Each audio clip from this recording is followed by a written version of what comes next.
Hello. Before the Labor government was elected, there was a major surplus of funding, and after spending the money on numerous projects, we are now in deficit for an ample amount of money. My question is, what effect will this have on our generation, given that we will be facing higher taxes and levies to pay off this debt from the government?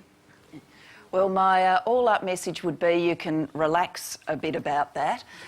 To explain what's happened with the federal budget, and unfortunately bits of it are complicated.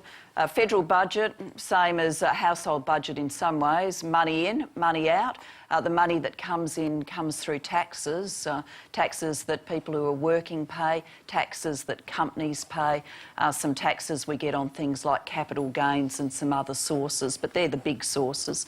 As a result of the global financial crisis and what we've seen economically since, the amount particularly of company tax coming into the federal government is a lot less. And so I think whilst that's got, a complicated economic explanation about the high dollar and the GFC, I think people kind of intuitively know that it's been a pretty tough period for business. And if it's been a tough period for business, that means they're making less money. If they're making less money, they're paying less tax, and that's less tax than we predicted. So overwhelmingly, it's less money coming in that has changed the government's budget.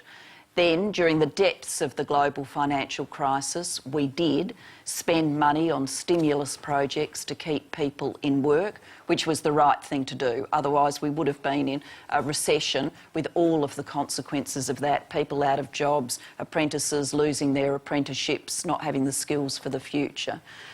Now we've got to work our way back to a surplus and obviously pay off the debt. But the scale of the debt is around 10% of GDP. What does that mean? It's the same as someone who earns $100,000 a year having a mortgage of $10,000. And I think most of you would know, if probably living in homes mum and dad are buying, that they've got mortgages well in excess of $10,000, and they'd happily change places with someone whose mortgage was just 10% of their income. I've just got to pull you up there. I mean, your first message was relax. We had to break our promise on the surplus, but relax. Is that what you're telling Wayne Swan? No, I never say relax to Wayne Swan. Quite the reverse, actually. No, poor old Swanee never gets to relax. No, my message was in terms of you worrying about this for your long-term future. That's not something that you have to worry about for your long-term future. I've got a hand up in the middle there. We'll just take that.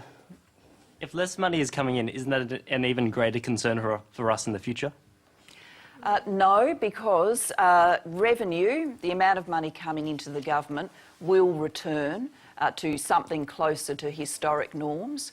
When we look at the amount of money, tax money that comes into the government, there was a period in the early 2000s, 2002, 3, 4, where the resources boom Mark I was just, washing money into the government's coffers. We're not going to see that come back. But we are going to see revenues from where they are now, which is very low by historic standards, return to historic standards. Okay,